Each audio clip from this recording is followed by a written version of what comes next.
Hola a todos y a todas, ¿qué tal? Bienvenidos a esta tarde, quizá mediodía, algunas personas que nos estéis viendo desde otras latitudes y otros usos horarios.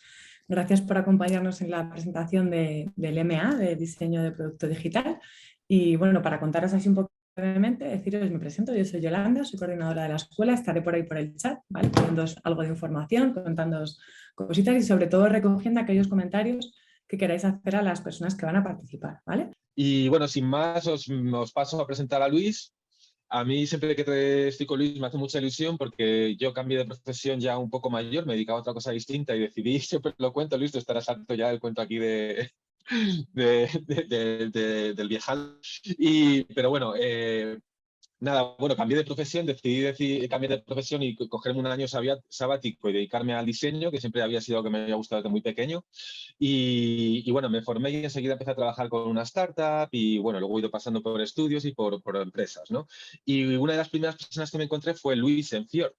Entonces, yo me acuerdo que todo lo que me decía Luis me sonaba chino. Un día comimos juntos y me hablaba de producto, estrategia de negocio y yo decía, bueno, pero si yo lo que quiero es manejar Photoshop prácticamente, ¿no?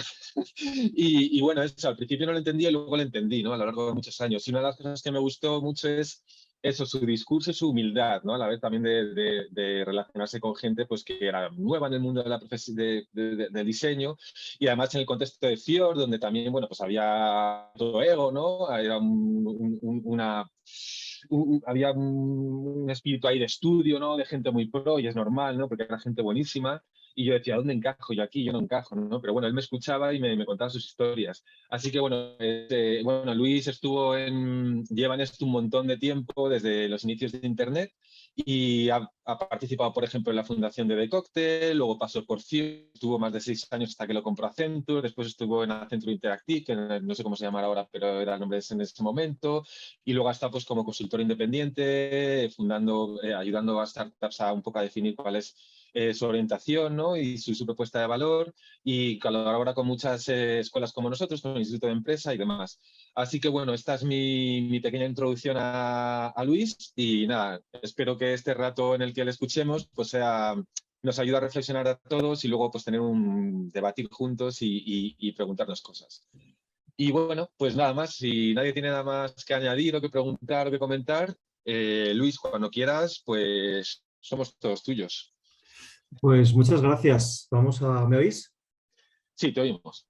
Vale, bueno, pues la presentación de hoy más que nada es un poco compartir, pues, a ver, yo llego al mundo del diseño desde el derecho. Descubro una cosa que se llama Internet de los 90, me fascina completamente, y entonces en aquel momento Internet eran solamente pues, pantallas de texto. Entonces, viniendo de derecho, tienes una cosa muy buena, que es que eres muy bueno organizando información y conectando enlaces, ¿no? Entonces, aquella era prácticamente coger muchísima información y ponerla en forma de directorios, en forma de buscadores, etcétera, ¿no? Entonces, bueno, yo llegué un poco pues, en modo pues, autodidacta, pirata y apasionado, ¿no? Todo el mundo me decía que si Internet era para el porno, que hacía metiéndome en eso, ¿no? Y básicamente nadie entendía nada, y yo tampoco, pero tenía una cosa como de atracción, ¿no? Entonces, para mí, fue todo como un camino donde no había, no sé, no había un plan. Siempre ha sido una exploración continua. He tenido oportunidades profesionales muy buenas que he dicho que no sé por qué, y he dicho que sí a otras, no sé por qué tampoco. O sea, me he movido un poco por pasión, de una manera casi, digamos, que irracional, ¿no? Y bueno, por eso pongo un poco explorando el camino, ¿no? Porque al final es un paseo, como todas las carreras de mucha gente, ¿no? Que yo creo que no sabemos, no tenemos claro lo que queremos y vamos explorando y vamos viendo cómo nos sentimos en cada momento y por eso cambiamos y evolucionamos, ¿no? Entonces, bueno, esto, hablando del camino, pues el Tao Te Ching, todo el tema del te dice que conocer a los otros es inteligencia, conocerse a sí mismos es sabiduría, manejar a otros es fuerza y manejarse a sí mismos es... Y esto es un poco una cosa que ve en el diseño, ¿no? Porque el diseño es una cosa que no lidera pero influye, ¿no? Que fluye y fluye en las empresas, fluye en la sociedad, fluye en muchos sitios, a veces de manera buena, a veces de manera mala, pero sí que creo que es interesante el conocerse a uno mismo y el intentar también, pues saber un poco el poder que tienes como diseñador, ¿no? Porque muchas veces, como todo en diseño cuando es estratégico, puedes decir lo que hay que hacer, pero normalmente cuando empiezas te dicen lo que tienes que hacer, ¿no? Entonces, bueno, el diseño para que sea estratégico, responsable y tenga un impacto, pues necesita un poco desde el conocimiento de uno mismo hasta el desarrollo de ciertas habilidades, ¿no? Emocionales, intelectuales y también sociales, ¿no? Que no quiere decir que yo lo cuente, no quiere decir que yo las tenga, ¿vale? En muchos casos he influido en cosas, pero en otras no. Entonces, bueno, básicamente es eso. Pero un poco lo que me gustaría que os llevaréis de la charla de hoy es que os conocierais a vosotras mismas, ¿no? Porque eso os puede ayudar mucho a entender qué tipos de diseño trabajar, qué tipos de empresa, por qué en unas empresas y un tipo de proyectos te encuentras bien, en otros te encuentras mal. Y esta parte para mí es clave en una evolución profesional, ¿vale? Entonces, bueno, como decíamos, ¿no? Al final somos individuos que trabajan en equipos, que esos equipos están en un área de una división, en una organización, industria, ¿no? Y luego estás en la sociedad, obviamente, y en un planeta. Pero básicamente, al final, si os fijáis, hay unos componentes pues, cada día más complejos, ¿no? Para generar un poco el impacto y la carrera, ¿no? Dependes de muchísimas cosas y si estás en una empresa grande, te encuentras pues, que tienes que trabajar y gestionar muchas fuerzas, ¿no? Y luego, si estás en una empresa pequeña, pues te encuentras prácticamente directo con el mercado, ¿no? Que las fuerzas son totalmente, es como, no sé, como ir en camión o ir en moto, ¿no? O en bicicleta, ¿no? Cuando estás en una startup vas en bicicleta, estás expuesto, cualquier golpe lo notas, el viento, todo. Cuando vas en un camión, pues obviamente, que es una corporación, vas de una manera mucho más protegida, ¿no? Entonces, bueno, hoy un poco hablaremos de estos temas, ¿no? Por un lado, el diseño responsable, una pequeña visión, ¿no? Una parte de innovación y el diseño, o sea, dónde trabajamos cuando innovamos, ¿no? Porque muchas veces no estamos innovando, simplemente estamos optimizando cosas e ideas de personas que ya vienen dadas. Los ciclos tecnológicos y el diseño, que hay una serie de patrones que se repiten al cabo de la historia, ¿no? Y yo creo que esto viene pues, desde los romanos y antes, ¿no? La creación y la producción y la explotación de las tecnologías pues ha sido algo que se ha venido repitiendo durante años y años y años, ¿no? O sea, todo lo que vivamos no es nuevo, alguien lo ha vivido antes, ¿no? Y podéis hablar con otras industrias creativas como la música, como la arquitectura, todo aquello que tenga un contenido de autoexpresión en el trabajo, se va a encontrar con una serie de momentos de descubrimiento y momentos prácticamente de llegar a un territorio que mucha gente encuentra gris, ¿no? Luego, los espacios del diseño, el micro, que es la interfaz, el meso, que es la industria, y el macro, que es sociedad y medio ambiente. Industrias, culturas y diseño, que sería un poco ver pues, qué tipo de compañías o qué de culturas hay y qué tipos de diseños se hacen en diferentes culturas, ¿no? Este es un framework que he creado durante los últimos años, que a mí me sirve y a mucha gente también. No es académico, es más bien pragmático, intuitivo y creo que puede ayudar bastante a entender en qué tipo de organización te encuentras, qué tipo de mentalidad tienes y cómo trabajar. Luego la construcción de equipos, ver un poco las complejidades, ¿no? de construir un equipo de diseño, sobre todo digital, que yo es del mundo que vengo, carreras profesionales y un poco unas ideas para planear, ¿no? Entonces, bueno, lo que decimos, ¿no? Si algunos estáis ya metidos en el mundo del diseño, pues todo el mundo usa digamos, el diagrama de Venn de IDEO, que está en la izquierda, ¿no? Que la innovación centrada en personas se basa en algo que sea deseable por personas, que sea viable a nivel de negocio y factible a nivel de tecnología, ¿no? Entonces, lo que nos estamos encontrando últimamente, si os fijáis, es una necesidad de cambiar el juego, ¿no? Ya no es deseable, viable y factible, son muchos de los productos, pero nos han convertido en consumistas, individualistas y básicamente pues completamente pues acomodados, ¿no? Estamos en muchas cosas pues en el modo turbo, ¿no? De consumo. Entonces, nos aparece una nueva dimensión, ¿no? La dimensión del desarrollo sostenible, ¿no? Entonces aparece la parte social, que tenga un impacto positivo. El valor económico, obviamente, todo negocio, todo diseño tiene que ser mantenible, seas una ONG, seas un gobierno o seas una compañía privada.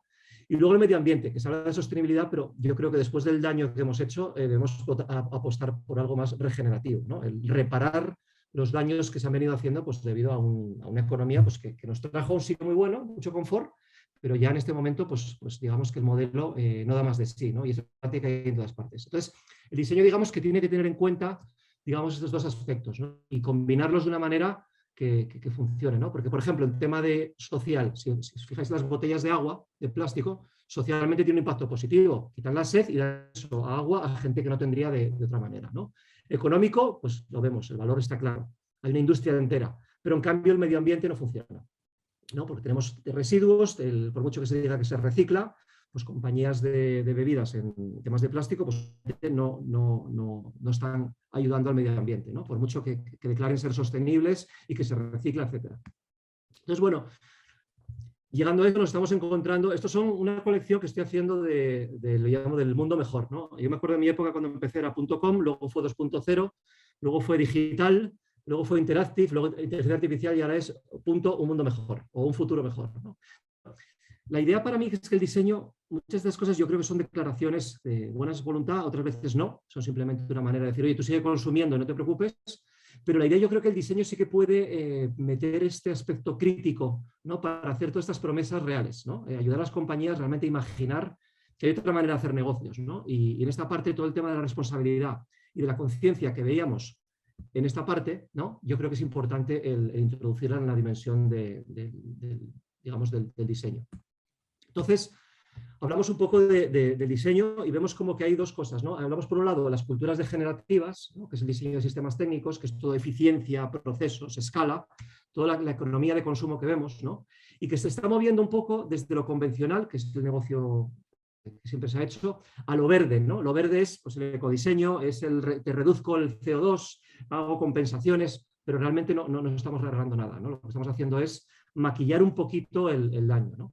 Si pasamos al medio, es la sostenibilidad, que en teoría es jugar al empate, ¿no? Es ni rompo ni arreglo, ¿no? Pero tampoco es suficiente con todo lo que llevamos detrás, ¿no? Y pasamos a un modelo que es más de restaurativo y por último al regenerativo, ¿no? Que es buscar pues, la reutilización, una cosa mucho más responsable, una conciencia mucho más clara de lo que significa el consumo y la satisfacción de necesidades humanas, ¿no? Y un poco el portal de entrada a esto son los Objetivos de Desarrollo Sostenible de las Naciones Unidas, ¿no? Que creo que es muy interesante que lo observéis como diseñadores y a nivel de cultura general, ¿no? De cultura, digamos, ciudadana, ¿no? Para dejar de ser consumidores y pasar a ser más ciudadanos responsables, ¿no?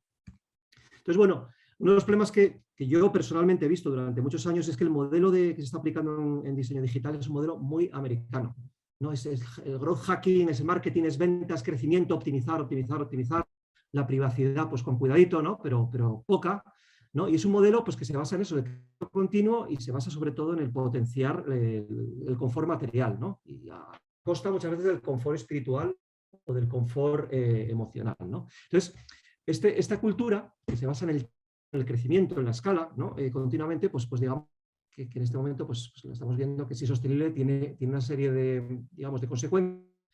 Y lo que estamos viendo también es que en el mundo, pues básicamente es el país que más planetas consume por año, ¿no? Estados Unidos, ¿no? Luego está China. Pero básicamente es un poco, oye, ¿cómo podemos cambiar este modelo, ¿no? Entonces, yo desde aquí un poco reivindicaría la visión europea, ¿no? El diseño europeo, con Papane, con la escuela de Ulm, Bauhaus, etcétera, es un diseño que nosotros, por ejemplo, en Decoder y en Fior sí que teníamos. Fior era muy europeo. En Estados Unidos trabajaba de otra manera los estudios, ¿no? Eran muy buenos con las herramientas, ¿no? Y el tema del negocio. Pero en los estudios europeos había un debate humanista muy bonito, ¿no? Había una serie lo llamamos design clinics, donde traíamos gente de cualquier otra disciplina artística, creativa o de negocio, ¿no? Que nos pudiera inspirar, hasta músicos.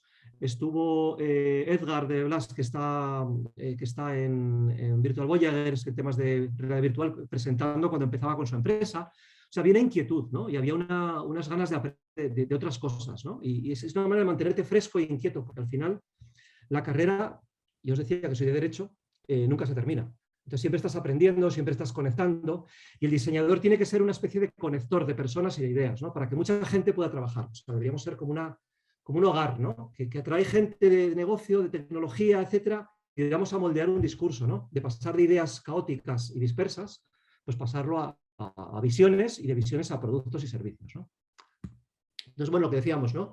La inspiración de Apple vino de Europa, no vino de Estados Unidos. O sea, cuando Steve Jobs manda a su equipo de diseño para poner la carcasa, aquella chatarra que tenía de microchips, se dedica a visitar pues, gente de la Bauhaus, de Brown, Philips, Olivetti, y al final habla con una compañía que es Frog. Frog significa que no ha comprado Capgemini, y ya, pues, por ejemplo, ya no tiene mucho que ver, pero con aquella Frog. Frog significa Federal Republic of Germany. O sea, curiosamente, ¿no? Y lo que hicieron fue un concurso con una empresa inglesa y una empresa alemana, Frog, para ver quién iba a hacer las carcasas, el diseño industrial de los productos de Apple, ¿no? Y lo ganó Frog, o sea, ninguna empresa americana. Y al final Frog lo que hizo fue lo que llamaban Blancanieves y los 7 enanitos, ¿no? Los productos. Los ingleses hicieron un modelo más, los ordenadores eran negros, ¿no?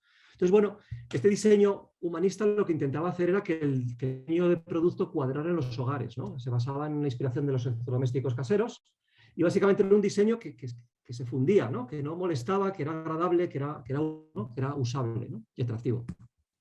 Entonces, bueno, básicamente es eso, el diseño va cambiando y el diseño ahora estamos en un momento donde el diseño equivale en muchos casos o debería equivaler a innovación, ¿no? Si lideras, eres parte de que dirige el discurso de innovación del diseño.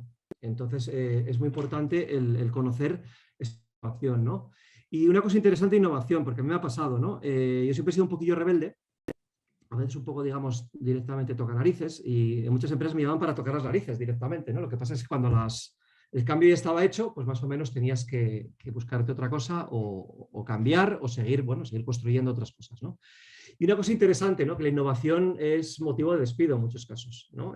Normalmente nadie está preparado para la innovación hasta que triunfa.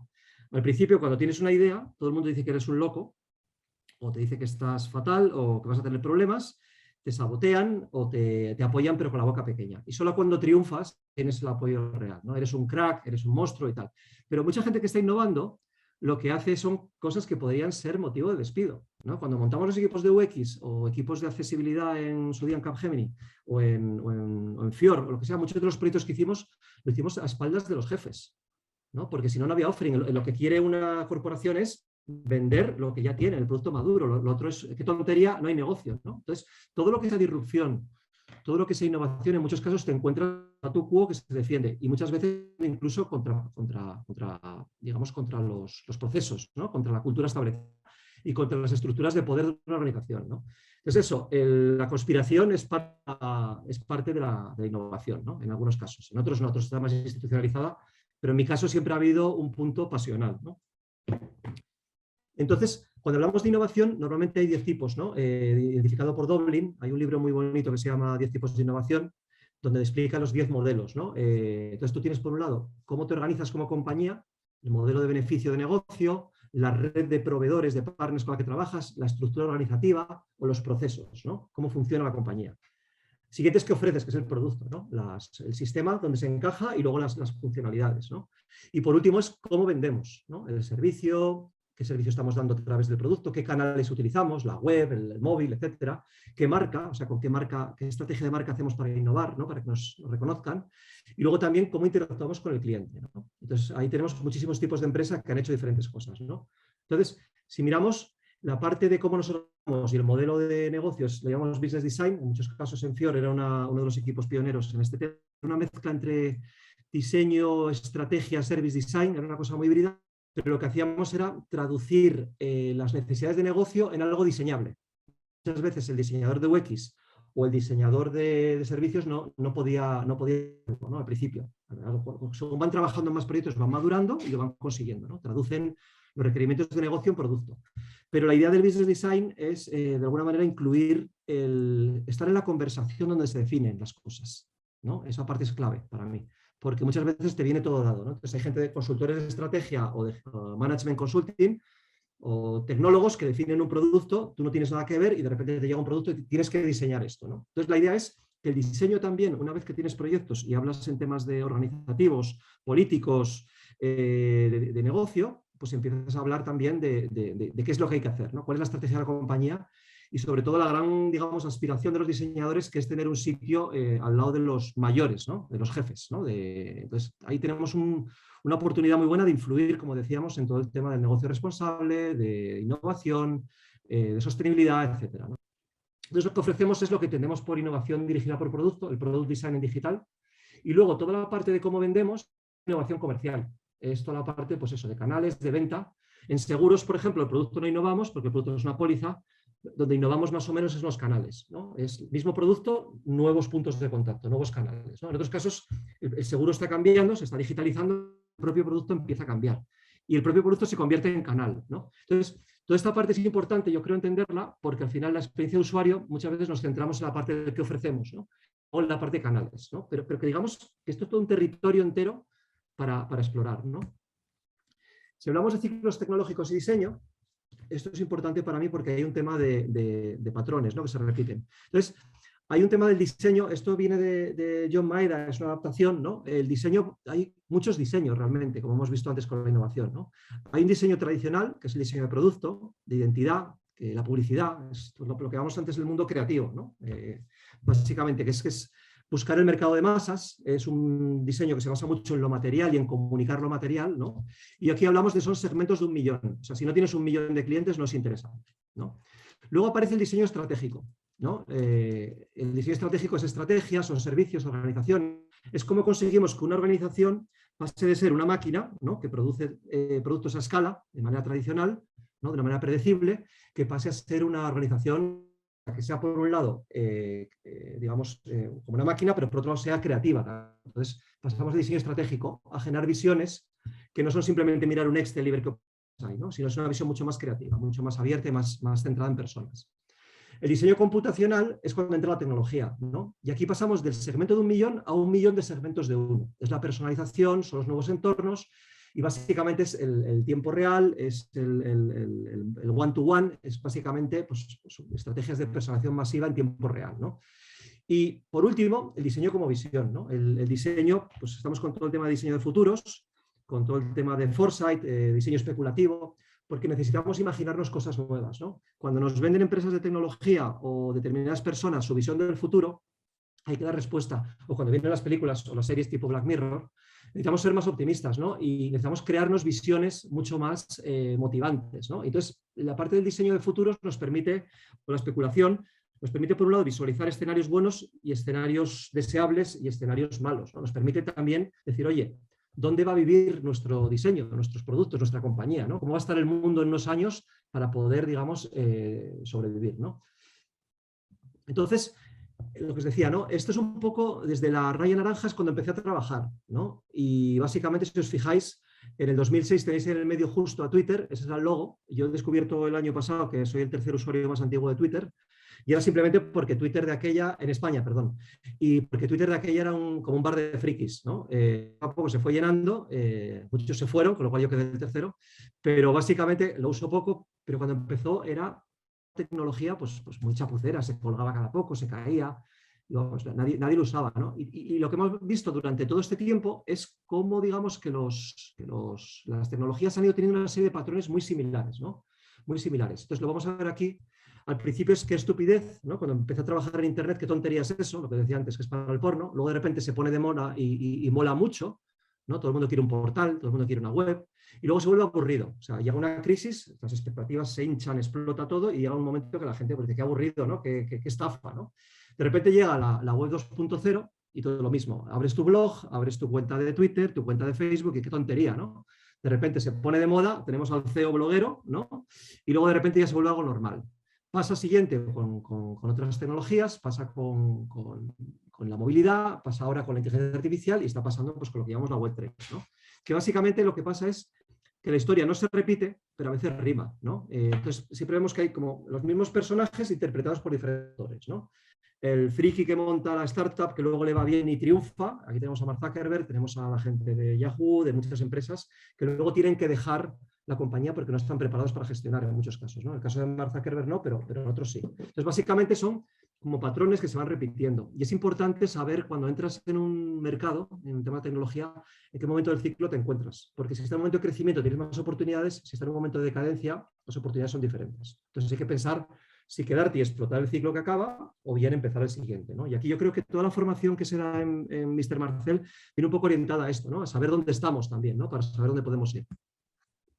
Entonces, cuando hablamos de espacios del diseño, viendo un poco todo esto, es importante también ver los diferentes niveles en los que puedes trabajar, ¿no?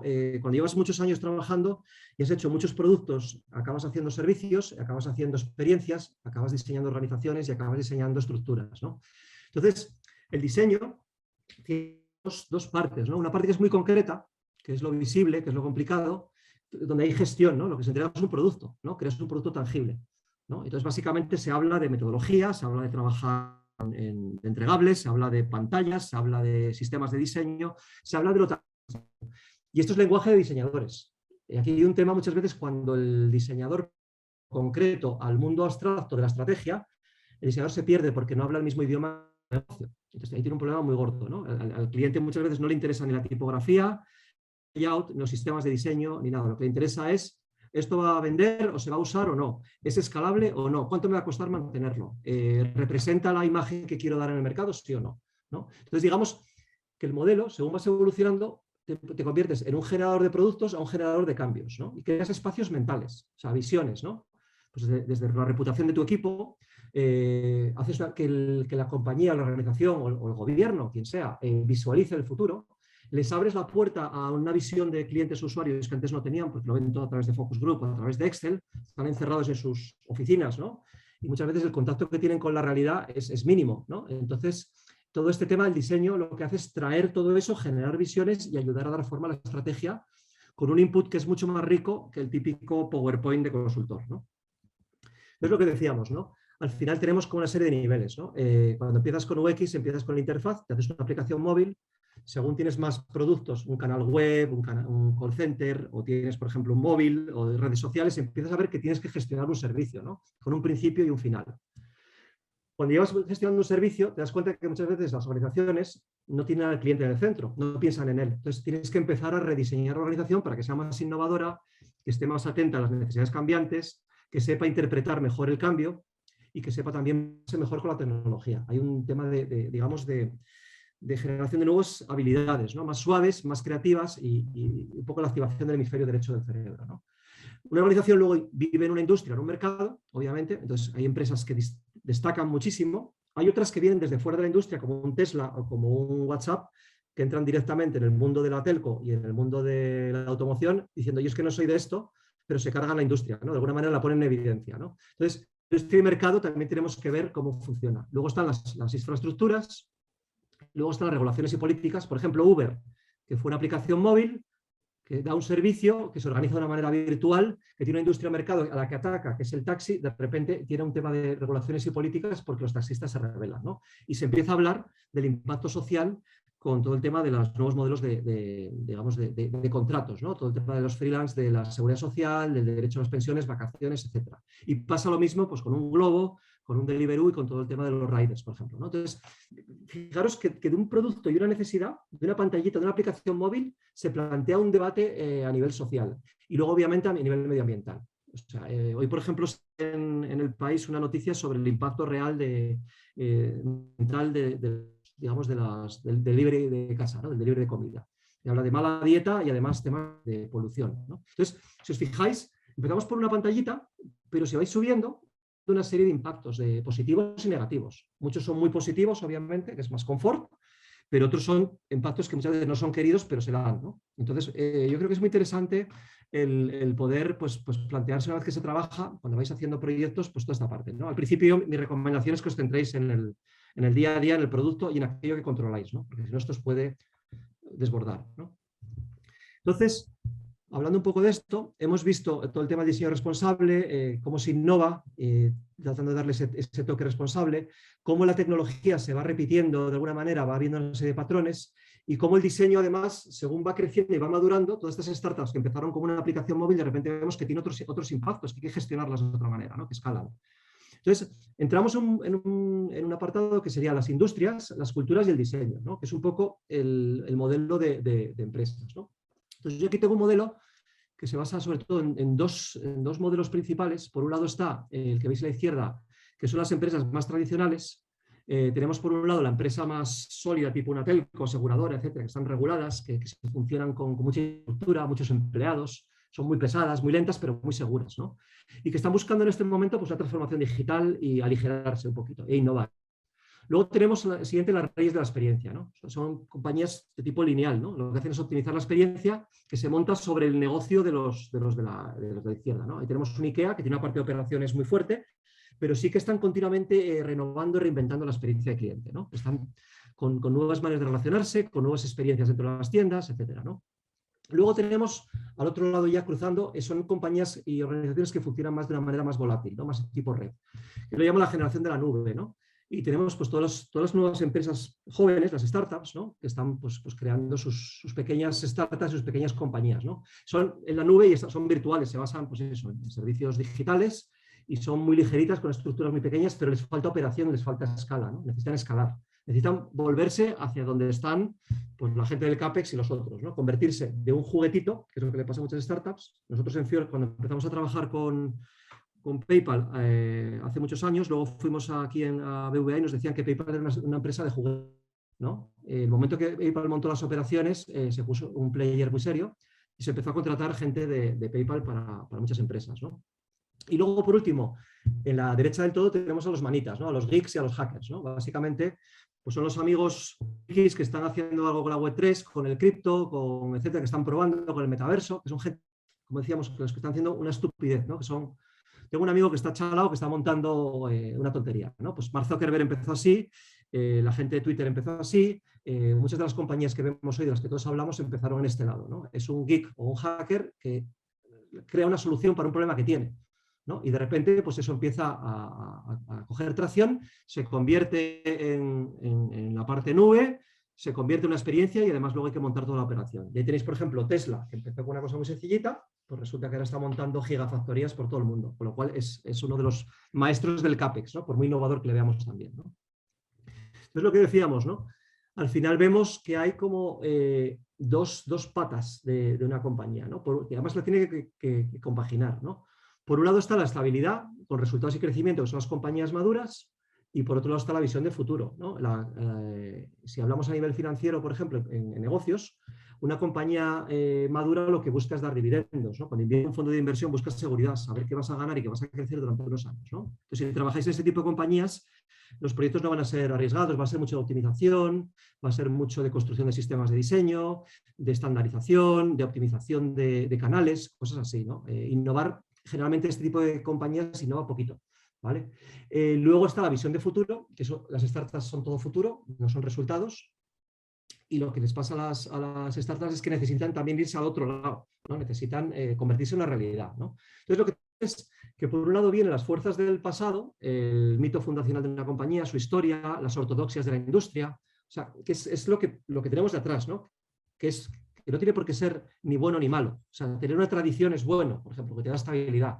Por otro lado, en otro lado están pues, las startups, lo que hacen es detectar una necesidad e inmediatamente actúan sobre ella, ¿no? Entonces tenemos un movimiento que va de la estabilidad a la volatilidad. Y las compañías y el diseño lo que hacen es tratan de mantener diferentes estados, todos estos estados, ¿no? Y si lo pasamos al siguiente, aquí vemos un ejemplo, ¿no? Pongo el yin y el yang porque son dos mentalidades completamente diferentes.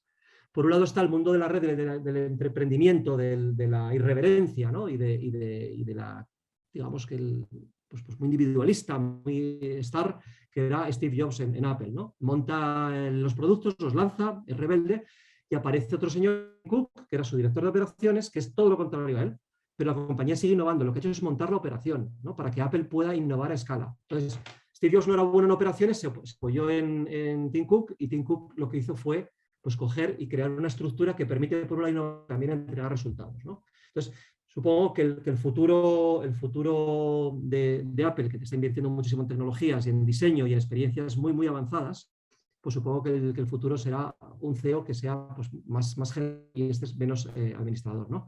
Pero digamos que Apple se ha hecho no bajo Steve Jobs, sino bajo Tim Cook, ¿no? Y es interesante ver que se generan culturas diferentes, ¿no? Una mucho más hacker, más pirata, más creativa, y la otra que es mucho más de operación, ¿no? Pero una necesita de la otra, ¿no? Entonces, si vemos esto en un modelo que os comentaba antes, lo llamamos los 4 estados, hay un modelo que es sólido, que son las organizaciones, digamos, más tradicionales, que es el algoritmo de una compañía, ¿no? Una compañía sólida lo que hace es que tiene, por ejemplo, una aseguradora, sabes que metes tanto inversión por aquí, pasas por el proceso, que es muy parecido en todas, en Mapfre, en Zurich, en Santa Lucía, etcétera, y sacas por aquí los beneficios, ¿no? Y lo que hace es una organización sólida, que son todas muy parecidas, porque siguen el algoritmo de la industria, es optimizar, ¿no? Optimizar, lo que tienes que hacer que sea más sólida todavía, ¿no? Esa es la mentalidad, ¿no? Se basa en silos, en departamentos, pues el trabajo es complicado, hay mucha política, hay lucha de presupuestos, lucha de poder, etcétera, ¿no? La parte líquida es cuando empiezas a construir una experiencia sobre esa parte sólida, ¿no? Entonces tenemos, por ejemplo, en Mapfre, lo que construye Mapfre en experiencia de cliente es diferente que Zurich.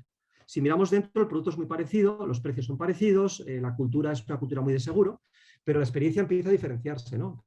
Marca, empezamos desde los canales, desde los mensajes, desde ciertas maneras de vender o relacionarse, ¿no? Entonces la parte líquida, digamos que ya empieza cierta diferenciación. Pero aquí nos encontramos todavía con el flavor de la industria. Soy una aseguradora que actúa como una aseguradora, mejor o peor, con mejor o peor experiencia, pero sigo siendo una aseguradora. Cuando pasamos al otro lado, nos encontramos con lo gaseoso, ¿no? Que es la que decíamos.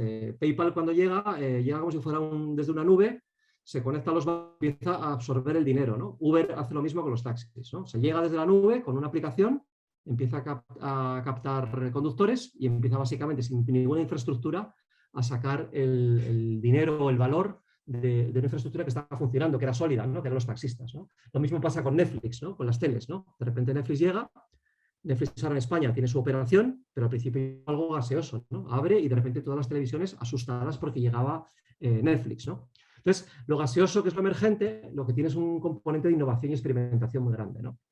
Luego, por último, plasma, aquello de lo que hablan pues muchos de los cuñados, ¿no? Y que no entendemos, ¿no? Es la Web3 y la cripto y no sé cuánto. Mucha gente lo que habla es especular. Tratan de dar forma a tecnologías que no se entienden, pues debatiendo, opinando o leyendo o creando contenido porque simplemente está de moda. Pero realmente en el plasma lo que estamos tratando de hacer es entender qué significa una tecnología, ¿no? ¿Qué significa la Web3, por ejemplo? ¿Qué significa el metaverso? Estamos todavía un poco en ese discurso, ¿no? De entender cómo se va a convertir realmente en compañías, pues al principio startups gaseosas, cómo se va a crear una buena experiencia, lo que hay ahora es muy mejorable, y luego cómo se va a crear realmente pues, algo sólido. Y al final, pues digamos que una compañía que es sana, o una persona también, todos tenemos sólido, líquido, gaseoso y plasma, lo que necesita es combinar los 4 estados, ¿no? Finalmente, pues rotando y cambiando, y aprendiendo y mejorando y optimizando lo que es bueno y renovándose. Aquí tenemos un poco el modelo, lo que decíamos, ¿no? En diseño, el mundo del sólido es mantenimientos, es diseño a nivel corporativo, son aplicación de mejores prácticas, mucho benchmark, mirando a los competidores, creación de sistemas de diseño, porque te permite estandarizar y desarrollar de manera industrializada. En el mundo líquido es más rediseño y optimización de la experiencia de cliente, es mucho de marketing, de optimización, de datos, ¿no? Hay una parte de comunicación y contenido importante. En la parte gaseosa, que es más el mundo de las startups, tenemos el MVP, los prototipos, el producto, el growth hacking, la experimentación continua. Los equipos son más generalistas, ¿no? Son mucho más de probar. Los equipos están hablando con modelos agile, con modelos diferentes de relación en la organización, porque es pequeñita y generalista, ¿no? Cuando la empresa empieza a crecer, obviamente empieza, digamos, a solidificarse, empieza a haber especialistas, director financiero, recursos humanos, etcétera, ¿no? Pero al principio son empresas pequeñitas que experimentan mucho. Y luego en el mundo de las compañías también hay que ver que una empresa tipo pues, Telefónica o Mafre lanza Savia, por ejemplo, que es una startup interna, empiezan a lanzar startups también, con lo cual tienen pequeños, digamos, ecosistemas emprendedores dentro de la propia organización, ¿no? Es uno de los grandes cambios que ha habido en los últimos años, ¿no? Que el emprendimiento dentro de una organización es mucho más obvio. Y luego lo que decíamos, en el mundo plasma, pues tenemos ya pues, otro tipo de tecnologías que te de entender cómo son, ¿no? Y las organizaciones son completamente diferentes. Son organizaciones híbridas, descentralizadas o los DAOs también, ¿no? Que se llaman. Entonces, estas organizaciones que funcionan básicamente pues, por blockchain, ¿no? Y realmente a través de Discord o lo que sea, adquieres una serie de tokens y la organización funciona prácticamente pues, de una manera democrática, ¿no? Y muy caótica, ¿no? Entonces, bueno, es importante ver porque al final, según tu mentalidad, yo, por ejemplo, me considero con preponderancia hacia lo gaseoso, más hacia la creación, y muy poco sólido. Yo ayudo mucho a empresas a hacerse sólidas, pero cuando llega toda la parte más de gestión dura, por ejemplo, hay gente que está muy cómoda, en mi caso me cuesta más, ¿no? Entonces, esta parte que os decía de conoceros, creo que es importante, ¿no? Porque os permite entender una organización, un equipo, ese gráfico que vimos al principio, ¿no? El individuo, el equipo, el área, la organización y la industria, os permite saber qué tipo de estados está en cada sitio. Yo soy una persona gaseosa en un equipo líquido, en una organización sólida, ¿no? Entonces hay un tema de alineamiento ahí, ¿no? Entonces, por eso os digo que si os conocéis un poquito, podéis ver qué querencia tenéis, hacia qué tipo de proyectos, hacia qué tipo de culturas o hacia qué tipo de cosas queréis, ¿no? Os decía, si vais hacia lo sólido y lo líquido, buscáis resultados, crecimiento y estabilidad, una organización grande os da eso. Si buscáis hacia lo gaseoso y el plasma, buscáis futuro y buscáis experimentación y juego, ahí sois más emprendedores, ¿no? Entonces, básicamente las pues, funcionan un poco así, ¿no? Entonces, si pasamos a la construcción de equipos para ver cómo funciona todo esto, ¿no? La construcción de equipos, pues básicamente, bueno, un equipo de experiencia de usuario básico tiene pues esto, tiene un diseñador de interacción, diseñador visual, alguien que maneja un poco de datos y un poco de marketing, es un equipo muy generalista, ¿no? Y es pequeñito, ¿no? Normalmente, pues a veces el equipo de UX son solamente gente de UX y visual nada más y un poquito de frontend, ¿no? Pero es un modelo muy de producción, ¿no? Muy pequeñito y en un rinconcito, ¿no? No tienen protagonismo. Realmente lo que hacen es ejecutar lo que les viene dado, ¿no? Los requerimientos, etc. Luego tenemos un modelo Agile, que es UX más marketing también, que es cuando tienes que diseñar productos que lanzar de alguna manera, ¿no? Entonces ya tienes un poco de service design, porque el producto ya no es solamente la interfaz, sino que hay mucho más a través de eso. Y luego además está la parte de marketing, ¿no? El marketing y el service design también muchas veces son, porque es, digamos que el service design lo que hace es embeber la propuesta de valor del marketing ya directamente en el propio servicio, ¿no? Entonces, digamos que el equipo empieza a crecer. Si pasamos lo siguiente, metemos business design, que es toda la parte de procesos, toda la parte de propuesta de valor, que era un poco la parte que yo acababa haciendo en Fior al principio, ¿no? Luego pasé a otros cargos, pero empecé allí, ya no era ni service, ni user experience, ni manager, ni nada, llevaba toda la parte de dirección de business design en Europa, en el equipo europeo, ¿vale? Entonces, básicamente aquí tenemos ya un componente estratégico, ¿no? Ya empezamos a hablar de negocio. No nos hablan de negocio, nos dicen, tú calla que no sabes, ¿no? Tú a tu rincón, a pintar pantallas y haces lo que yo te diga, ¿no? Sino que ya empezamos a articular y a traducir el contenido de negocio en algo diseñable. Luego, cuando empieza a crecer el modelo Agile, esto lo podemos tener en muchas, digamos, empresas ya más o menos maduras, tipo Spotify. Tenemos ahí unos equipos digamos, mucho más cross, ¿no? La experiencia ya tiene una inversión potente, el equipo está sentado y lo que tenemos es una parte de estrategia, de valor, que trabajas con marketing, la gente de negocio dura, ¿no? Los del Excel. Tienes una parte de service design, que es cómo se va a descubrir, probar, contratar y disfrutar y dar de baja el producto.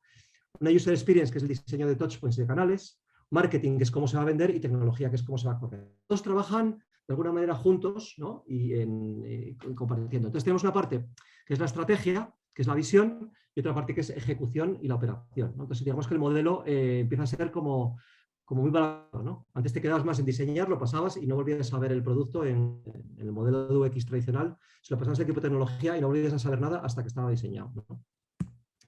Y luego digamos que ya tenemos un poco más el modelo más completo, ¿no? Hay una parte de sostenibilidad y negocio responsable que se está añadiendo en algunas compañías, ¿no? Que es importante porque meten este punto crítico, porque el negocio a veces lo hace como greenwashing, ¿no?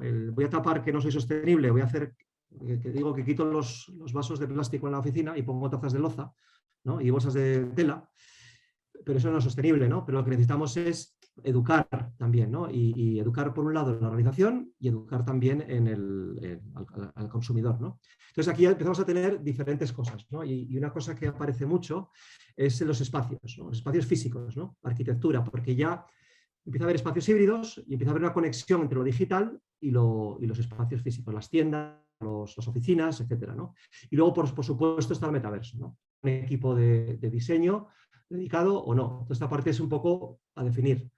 Esto que os cuento es un poco pequeños componentes, ¿no? Como si fuera un Lego. No estoy hablando para nada digamos, de que tenga que ser así, ¿no? Son como pequeños bloques para tener en cuenta de lo que necesitamos. Y si os fijáis, de alguna manera puede encajar incluso con el modelo de los 10 tipos de innovación que vimos antes, ¿no? Entonces, más o menos una cosa que vemos con la parte, digamos, del diseño es que hay que protegerlo, ¿no? El diseño es una práctica que es muy delicada, ¿no? Porque tiene un punto de creatividad, un punto de sensibilidad, un punto de empatía que muchas veces el negocio no lo entiende, ¿no? Entonces necesitamos crear una serie de capas para protegerlo, ¿no? Por un lado está la parte de política, es decir, cómo me relaciono y con quién me relaciono. Si alguno trabaja en consultoría verá que todo el mundo le pide algo para mañana y que 4 semanas es mucho tiempo, ¿no? Entonces ahí es muy importante el conseguir evangelizar y conseguir tener padrinos, ¿no? Que nos protejan y que entiendan cómo trabajamos, ¿no? Luego está la parte de visión y storytelling, ¿no? que es, oye, voy a guiar, oye, el diseño aquí significa esto, significa que las personas están en el centro, que no es el producto, significa un diseño responsable o no, ¿no? Entonces, en esas relaciones de reputación, capital social y política con quien tú te relacionas, les cuentas la historia. Si compran la historia, puedes trabajar con ellos. Si no la compran, sabes que vas a sufrir, ¿no? Porque no comparten la misma visión. Entonces, esta parte es el liderazgo, ¿vale? Toda la visión, la dirección, la innovación en el diseño. Si vamos a la parte de abajo, es proceso, cómo me estructuro el equipo, cómo lo organizo, qué procesos sigue. La práctica, que es el craft, que es la parte más sensible. Hay diseñadores que como les subas a la parte de política y reputación, mueren directamente, ¿no? Porque ahí, como decía un veterano amigo, decía que no hay oxígeno para un diseñador. En esa parte de arriba, en la cumbre de las organizaciones, el discurso es otro y el diseño no importa, ¿no? Entonces, ¿cómo creamos las capas para que el diseñador pueda hacer lo mejor su trabajo? Pues necesitas, lógicamente, sponsors y diseñadores que vayan creciendo, que vayan madurando y que generen esa visión y ese storytelling y esas relaciones que permitan al equipo de diseño crecer y hacer productos que sean relevantes, ¿no? Entonces, esta capa de abajo sería la gestión, ¿no? Operaciones, equipos, proyectos y contratación. Y en medio están los resultados, ¿no? como productos generados, los servicios, resultados económicos, impactos sociales, reputación, etcétera, ¿no? Entonces, si os fijáis, al final, cuando empiezas en diseño, muchas veces empiezas por la parte de abajo. Es la práctica y el proceso, ¿no? Es el oficio, ¿no? Poco, según vas desarrollando experiencia, vas empezando a traducir tus proyectos en historias que cuentas, bien para vender, bien para evangelización, etcétera. Y por último vas haciendo amigos, ¿no? Amigos digamos, y socios y partners y gente que te protege o gente que te conecta o te pide proyectos, te da oportunidades, ¿no? Que te ayuda a crecer. El diseño para mí es un componente que no es solamente técnico, sino que es un componente muy, muy social, ¿no? Y muy psicológico. Y esto creo que es importante que lo tengáis en cuenta, ¿no? Que es lo que también os gusta ver en el curso, ¿no? Toda esta parte de herramientas, lo que hablaba antes Javier, toda la parte de gestión emocional, etcétera, ¿no? De tolerancia a la frustración, porque el diseño, como decíamos, es un proceso creativo en el que te expones, ¿no? Y cuando lo presentas y no gusta, pues a veces duele, ¿no? Es como cuando empezamos como, el cliente no tiene ni idea de diseño, y por supuesto que no, pero tu trabajo es hacer, de alguna manera, valorable tu trabajo, ¿no? Entonces, hay una parte importante que es entender también cómo traducir todo esto de alguna manera, en una manera de que la gente que trabaje con los diseñadores entiendan qué es el diseño y cómo hay que trabajar con nosotros, ¿no? Es un tema de valores, un tema de proceso, de propósito, ¿no? Es un poco una declaración. Oye, esto es como vemos el diseño en esta organización, ¿no? Está apoyado desde arriba, porque si está apoyado desde abajo es una cosa que sale por parte nuestra, pues al final todo el mundo se lo salta, ¿no? Pero si estamos protegidos y nos permiten decir, oye, el equipo de diseño es para esto, no es para pintar PowerPoints o para pintar las pantallas de otra gente, sino es para esto. Y el valor del diseño en esta organización es este. Eso te permite, pues, digamos, el crear una especie de, digamos, de atmósfera que es propicia al modo de trabajo del diseño, ¿no? Y el diseño es la obligación de madurar y de crecer. No se puede quedar protegido en su invernadero allí, como si fuera una flor muy delicada, ¿no? Sino que también tiene la obligación de salir y probarse y crecer y sacar gente y llevarlos hacia arriba de la organización, ¿no? Para que el diseño sea realmente un impacto, ¿no? Entonces, hemos visto los equipos, cómo se protegen de alguna manera, cómo se relacionan, y ahora vemos un poco de carreras, ¿no? Y de carreras básicamente lo que vemos es, pues, toda la parte de, digamos, de evolución de la carrera. Cuando empiezas abajo en la izquierda, como diseñador junior, estás en producción, ¿no? Empiezas a subir, subes y haces diseño otra vez, ya lideras un poquito más, tienes más responsabilidad, no hay que supervisarte, y luego el diseñador senior, que empieza a ser, pues, un poco el líder, ¿no? Empieza a ayudar al equipo a crecer, ¿no? Luego llega el design lead, que ya empieza a meterse en temas de gestión, ¿no? Y de control de calidad. Diseña, pero diseña menos, ¿no? Si seguimos pasando y subimos, el design manager lo que hace ya empieza a centrarse en temas de, digamos, por un lado de ventas, o sea, hay que vender el diseño internamente en una organización para que la gente trabaje con diseñadores de la manera adecuada, o bien si estás en una empresa de servicios, vender el diseño de cara afuera, ¿no? Que estás vendiendo, pues si eres una empresa de diseño de tipo, que se garaje de ideas, etcétera, pues oye, tienes que vender el diseño fuera, es tu visión del diseño, ¿no? Porque no es la misma empresa que la de otra. Lo siguiente, que empezarías a Design Manager y Product Owner y empiezas a hacer estrategia, empiezas a hacer temas de liderazgo, empiezas a hacer temas de, digamos, de organización y generación de visión, ¿no? Entonces, si os fijáis, según vas subiendo en la carrera, vas creando, pues una función mucho más de responsabilidad. Y además esto encaja con los antes, ¿no? Si os acordáis el círculo aquel que estaba el diseño en el medio, que por un lado era lo concreto y el producto, y en el otro lado era lo abstracto, lo político, la conversación y la relación, ¿no? Entonces es mucho más el gran cambio. Y ahí empiezas a entrar, como decíamos, ¿no? En hacer planes de formación, planes de reclutamiento, dónde queremos llevar el equipo el año que viene, dónde queremos llevarlo dentro de 5 años. Todo ese tema es muy importante, mantener esa tensión que también veíamos en ese símbolo infinito, ¿no? La parte sólida de producción y la parte más de plasma y gaseosa, decir, oye, ¿hacia dónde tiene que ir el diseño? ¿Qué capacidades tenemos que desarrollar en el futuro, pues, para seguir siendo relevantes, ¿no? Para no quedarte, como le ha pasado a muchos diseñadores web, que se han quedado, pues, prácticamente en equipos de producción, no han conseguido evolucionar, ¿no? Y luego todo el tema de carrera, ¿no? Esto lo pasamos muy rápido. Esto al final es la evaluación, ¿no? El potencial y el desempeño de los diseñadores, cómo lo mides, ¿no? Y básicamente es equipos, pues un poco el cómo es trabajar con nosotros, ¿no? Muchas veces hay diseñadores que es muy complicado trabajar con ellos, que ponen muchos problemas, que se cierran, ¿no? Entonces hay un tema de habilidades que es importante, pues si quieres liderar, para llegar a un punto donde tú sabes navegar, pues, la complejidad del diseño, ¿no? Que al final el diseño está en medio, como decíamos, de la tecnología, del negocio y de los clientes, ¿no? Y entonces se hace complicado. Entonces, el diseñador, el que sube, normalmente tiene unas capacidades de liderazgo y de articular y de relaciones, ¿no? Entonces, bueno, esto lo que he hecho decir es un pequeño mapa de empresas, por ejemplo, ¿no? La parte sólida, líquida, gaseosa, etcétera, ¿no? Entonces tenemos, pues, por ir muy rápido, ¿no? Empresas de consultoría que han comprado compañías de diseño, como ha sido Accenture, como ha sido Capgemini, o Wipro, que compra Designit. Lo que están haciendo son empresas tradicionalmente de consultoría y de tecnología, lo que necesitan es transformar esa tecnología en experiencias, ¿no? Y esa tecnología en experiencias y en estrategia. Entonces necesitan cambiar el discurso. No venderle al jefe de tecnología, al Chief Technology Officer, porque al final ese modelo, pues al final hay mucha competición y los precios van abajo, entonces necesitas pues renovar la empresa y tus servicios, ser más innovador para que nadie te diga, oye, vas a poner el SAP, sino decir, oye, vamos a hacer todos estos proyectos y vamos a dar esta visión nueva a la compañía, ¿no? Luego están las agencias de comunicación, las compañías de comunicación, como McCann, que por ejemplo compra, o IPG, perdón, que compra Huge, que es una empresa de diseño que compra de Cocktail, ¿no? Entonces, todos los grupos digamos, de comunicación que antes hacían publicidad y comunicación empiezan a tener sus propias compañías, sus grupos de diseño, ¿no? Son muy customer experience, muy customer diseño, muy de venta. Luego tenemos empresas de innovación más independientes, que está Innuba, IDEO, Solside en España, Innuba está en España también.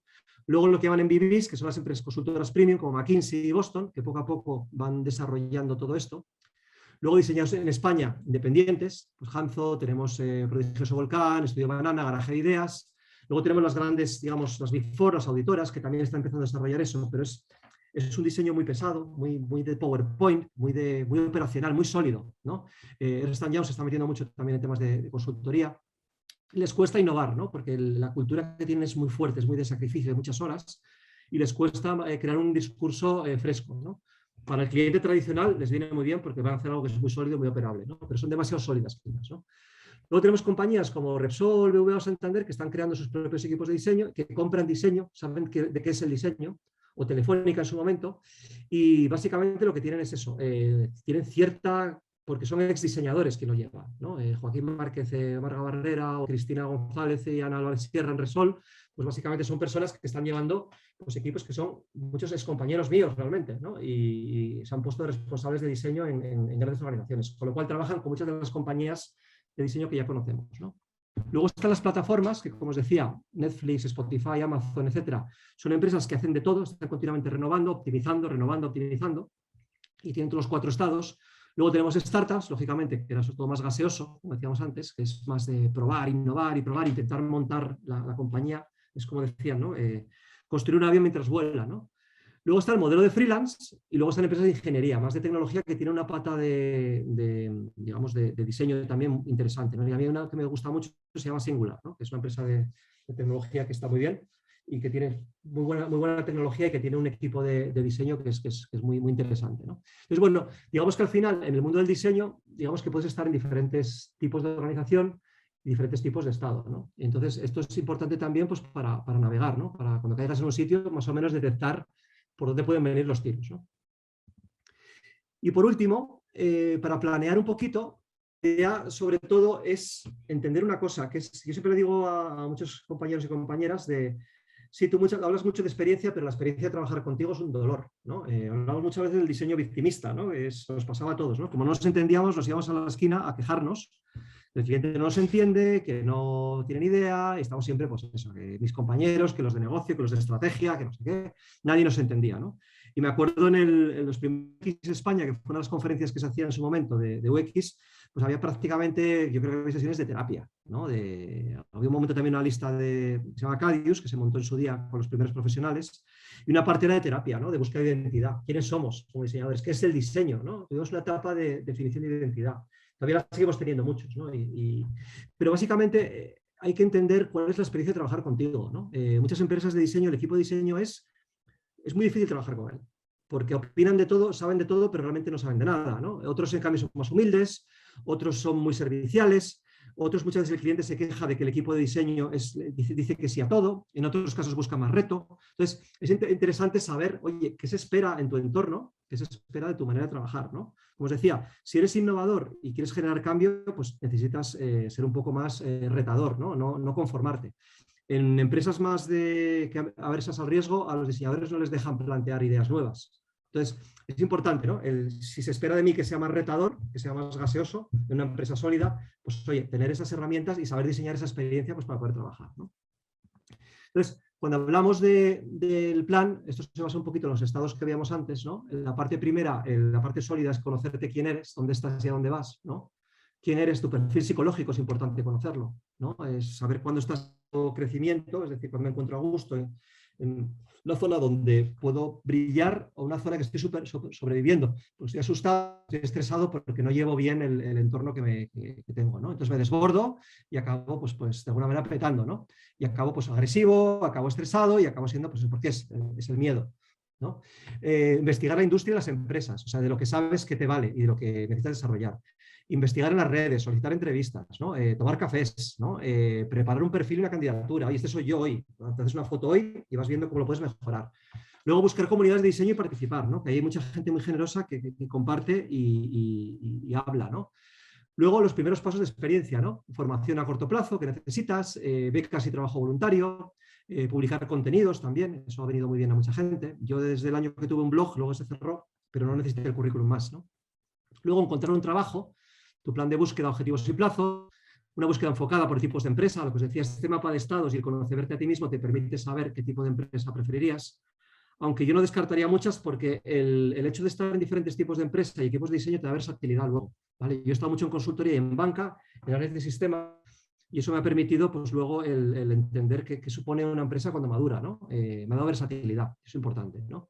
Y luego la gestión de la carrera, ¿no? Al final necesitas también, oye, en el futuro, ese diseñador, esa diseñadora plasma, oye, ¿de qué tengo que aprender en el futuro para seguir siendo relevante y seguir trabajando y disfrutando del diseño, ¿no? Entonces, esta parte también es clave, ¿no? Y por último, esta es la penúltima, cuando analizamos empresas, pues aquí son una serie de preguntas para tener en cuenta, ¿no? ¿Quiénes son? ¿Cuál es su historia? ¿Qué sector tienen? ¿Qué equipo tienen? Si es una multinacional o no, porque significa diferentes maneras de trabajar. ¿Para quién trabajan? O sea, ¿para qué industrias, países, clientes, geografías? ¿Qué es lo que piensan? ¿No? ¿Qué publican? ¿Qué cuentan? ¿No? ¿De qué saben? ¿No? ¿Qué hacen? ¿No? ¿Qué servicios y tipos de proyecto? La madurez que tiene, el grado de madurez es importante porque si entras en una empresa sin equipo de diseño como diseñador, pues vas a tener que pelear mucho para hacer tu espacio, ¿no? Si el equipo ya está maduro, pues vas a tener que, pues eso, que hacer también tu espacio, pero ya dentro de un entorno mucho más de diseñadores, ¿no? Puedes aprender cómo se comunican, qué historias cuentan, cómo trabajan, o sea, qué herramientas, equipos usan, qué procesos, qué cultura tienen. Ahí os recomiendo que miréis Glassdoor, porque ahí hay muchas veces comentarios de gente sobre empresas, ¿no? Si las recomiendan o no. El impacto social y la reputación, pues mucha gente tiene problemas en trabajar con empresas de apuestas, con empresas de alcohol, con empresas de tabaco, con empresas de armamento, etcétera, ¿no? Pues todo el tema de impacto social y reputación, pues hay un tema también que lo podéis mirar, ¿no? Luego las condiciones materiales de trabajo, híbridos, el equipo, por ejemplo, en Accenture cuando nos compran no se usaba el Mac. El Mac era como un virus y al final lo que hicieron fue, pues conseguimos organización y en Accenture hay muchísima gente que utiliza el Mac, ¿no? Pero en las oficinas y todo eran cubículos, al principio eran unos espacios pues, completamente, la condición material del trabajo era tremenda, ¿no? Los estudios de Fior sí que eran diferentes. Y lo que hicimos en Fior fue evangelizar a muchas organizaciones para que construyeran sus propios espacios de trabajo, los cambiaran, ¿no? Entonces, en un momento, pues diseñamos hasta oficinas, modelos de trabajo, equipos, de todo, ¿no? Luego el futuro, ¿hacia dónde va la empresa? Si es una empresa que interesa o es una empresa porque crece o una empresa que está en decrecimiento. Y luego la posición en el mercado, ¿no? Es decir, si yo, por ejemplo, entro en la empresa X, ¿me va a dar más oportunidades de carrera en el futuro o no? ¿No? Ese tema pues, también es interesante. Y luego el tema de la entrevista, pues también que cuando nos entrevisten es un poco ver qué posición tiene que nos entrevista. Como os decía antes, cuando hay una persona diseñadora de entrevista va a hablar más de lo técnico, de cómo diseñas, de cómo ves el diseño, etcétera, pero cuando es alguien de recursos humanos o de recruiting o de people, como se dice ahora, es más simplemente están cubriendo un puesto. Tienen una especificación y la quieren rellenar. Ver el perfil, el rol, nivel de experiencia, funciones y habilidades. ¿Cómo es el proceso? Para mí el proceso es clave. Muchas compañías hablan mucho de experiencia de cliente, pero luego los procesos de entrevista son nefastos, ¿no? Y hay empresas que lo están diseñando muy bien, porque eso les permite muchas veces atraer gente o recomendaciones también, ¿no? Entonces, no se hace con el fin justifica el medio, sino se hace por el medio en sí mismo. El diseño es proceso, el diseño es hacer las cosas con cariño siempre, todo. No solamente por el resultado, sino el disfrutar del proceso, ¿no? El buen diseño. El otro que solo piensa en resultados, que es más utilitarista, pues bueno, está bien, porque genera resultados y genera valor, pero yo creo que el buen diseño es muy digamos al principio, del Tao, ¿no? De seguir el proceso, ir paso a paso, estar en el momento, sabiendo lo que hace, siendo consciente, ¿no? Luego el tema de por qué surge el puesto es importante, ¿no? Necesidades que tiene, porque está creciendo la empresa, porque es suplir una baja, porque es un proyecto concreto que empieza y necesitan gente, porque eso te va a decir si tienes una oportunidad inmediata o la tienes a medio o largo plazo, pero hay que ir sembrando, ¿no? ¿Cómo se mide el rendimiento del diseño, del diseñador? ¿Cuál es el ambiente? Si hay buen ambiente, si se ve a la gente disfrutar, es importante también. ¿Cuál es el futuro? Si hay un plan de carrera, de formación y de movilidad, como decíamos, ¿no? Y si eres inquieto, pues si tienes esa posibilidad. Y la movilidad puede ser tanto interna como decir, oye, en el futuro pues yo voy a estar 2 años en esta compañía y luego voy a montar mi startup o voy a irme a otra compañía porque mi plan es empezar para aprender, etcétera, ¿no? Luego el papel del diseño de la empresa, ¿no? De quién depende, con quién se integra, cómo se relaciona, o sea, con qué otras áreas de una organización te relacionas y cuál es el poder que tiene para influir, ¿no? Y luego, pues también interesante, ¿no? Si esta es una empresa de servicios, referencias, proyectos, clientes y visibilidad, ¿no? Es decir, oye, pues las empresas que han hecho un proyecto chulo, pues todo el mundo lo comenta. Ah, ¿sabéis que esta empresa hizo este proyecto? ¡Qué chulo! Pista. Muchas veces los proyectos bandera no dan pasta. Son proyectos que es lo que aspirarías a hacer. Muchas veces se hacen por menos valor del que tienen. Son proyectos que disfrutas, te dan visibilidad y te permiten aprender algo nuevo. Pero normalmente muchas veces los proyectos con los que realmente te pagas el cocido, muchas veces son proyectos que son más grises, más aburridos. La responsabilidad del diseñador es conseguir que un proyecto aburrido, gracias a la química entre la gente, se convierta en un proyecto buenísimo, ¿no? Me ha pasado. Están proyectos de banca que si los miras desde fuera son espantosos, qué aburrimiento, qué rollo, qué complejidad, pero estás con un equipo bueno y ese proyecto aburrido y malo se convierte en un proyecto maravilloso y transformacional para ti a nivel profesional, ¿no? Entonces, toda esa parte de proyectos, referencias, es importante que diferenciéis muy mucho cuando el proyecto es el que paga las facturas. Apple, lo que vende Apple ahora es muy aburrido, son iPhones, ya no, el iPhone ya pasó el momento de excitación, ¿no? Lo que vende son versiones de lo mismo y poquito más. Entonces, es importante que lo sepamos, ¿no? Con qué el valor se hace en la parte sólida de la organización, que es la repetición, la operación. Y la otra parte es la referencia de los proyectos, la más gaseosa, es lo que me gustaría vender en el futuro, ¿no? Es mi startup, ¿no? Y básicamente hemos visto un poco el camino, vamos a buscar un índice rápido para que lo tengáis por aquí. Aquí lo tenemos, hemos visto un poco todo el tema de diseño responsable, el diseño como algo más humanista, más intelectual, más crítico, no tanto pensado en vender y marketing. Todas esas estrategias de venta nos ha llevado pues, a adicciones, a los fake news, a muchas cosas. ¿Por qué? Porque no hemos pensado más que en el crecimiento sin pensar en las consecuencias. Entonces, el diseño hoy por hoy se está volviendo responsable. Todo ese discurso de triunfo, de crecimiento en LinkedIn, si os fijáis, hay una corriente ahora en diseño que es continuamente anti eso. Lo que buscamos es imaginar un mundo nuevo, innovar, ¿no? Y crear algo nuevo y un mundo donde la economía existe, donde las empresas existen porque son necesarias, pero hay un negocio más imaginativo y más responsable. Luego los ciclos tecnológicos y diseño, como hemos hablado, que decíamos, los patrones se repiten, hay ciclos de empezar, de euforia, de madurez y de decline, ¿no? Y se van renovando unos con otros. Luego están los espacios de diseño. Desde la pantalla, una pantalla como Uber o como Deliveroo puede generar un impacto en las condiciones laborales, como hemos visto, porque la gente lo usa. Hemos visto industrias, culturas y diseño, lo que os decía antes, los 4 estados, ¿no? Los equipos, pues diferentes modelos de crear un equipo, desde uno pequeñito muy básico hasta equipos mucho más complejos. Los temas de las carreras, cómo evolucionas desde la producción a la estrategia, a la gestión y al liderazgo. Y por último, bueno, hemos visto unas pequeñas ideas para planear tu carrera y tu desarrollo, y luego por otro lado también pues para preguntarte cuando estás buscando trabajo, ¿vale? Y básicamente pues esto es lo que hemos visto hoy. Espero que estéis bien, yo no os veo, no sé cuántos estáis, y los que habéis resistido o los que habéis caído por el camino.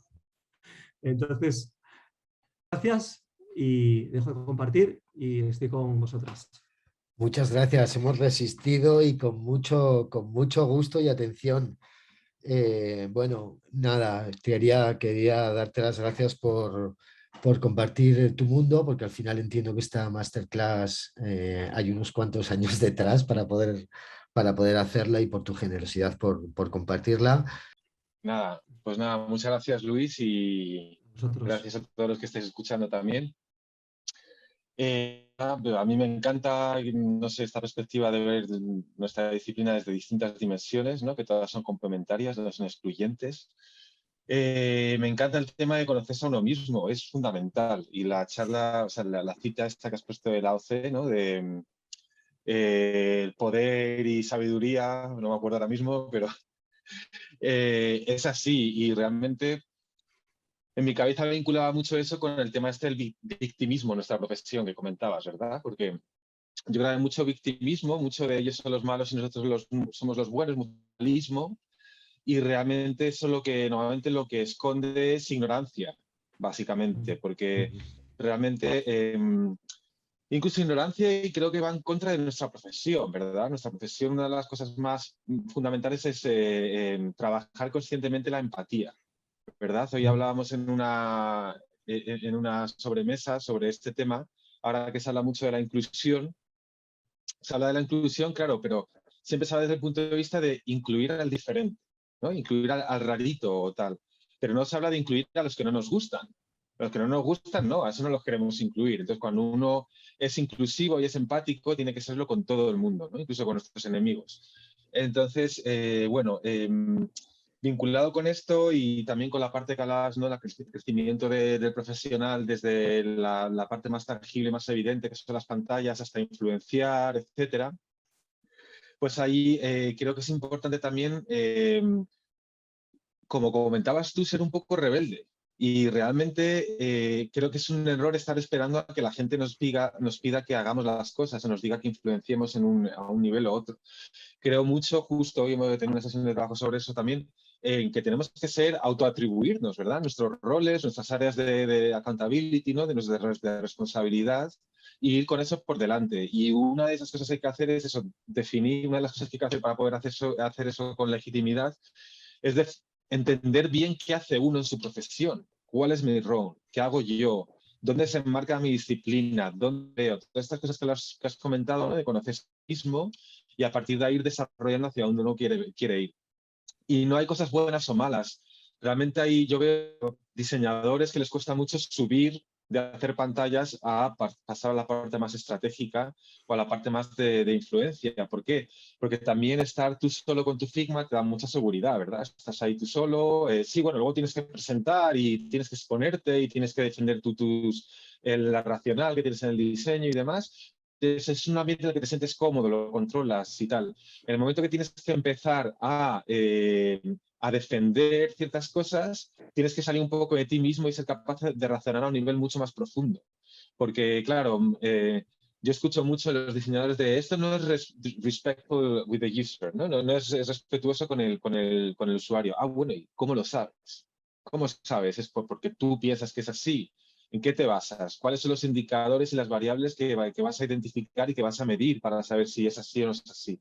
Entonces, realmente, al final, cuando hablamos de todo, ¿no? De todo lo que hacemos, realmente tú te das cuenta y todo viene del método científico. Quiero decir, es de ser un poco más analítico y un poco más racional en todo lo que hacemos y de pasar por las fases, ¿verdad? El doble diamante o lo que sea, que no es más que otra cosa que es hipotizar, crear una solución y ver si funciona o no funciona, y iterar sobre ella, que es básicamente algo que viene ya de la Edad Media, pero que todavía no lo hemos consolidado a nivel de práctica profesional en cualquier ámbito, no solo en el diseño.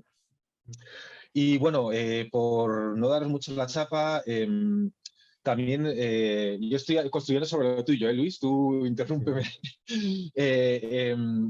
Otra de los debates que tengo bastante con mi equipo es este tema del rol profesional, ¿verdad? El rol profesional es algo que cada vez es más difuso, porque realmente la educación era algo que estaba institucionalizado y viene de la parte, ¿no?, más materialista. La educación controlada por la gente que podía, que la constituía, y luego para poder acceder a ella realmente tenías que pertenecer a una clase social o no era algo que estaba, ¿verdad?, se ha democratizado, pero era algo que estaba muy reservado para las élites. Y siempre el conocimiento estaba en el control de alguien. Y tú, para poder acceder a ese conocimiento, tenías que pagar, ¿no? Tenía que haber un intercambio económico.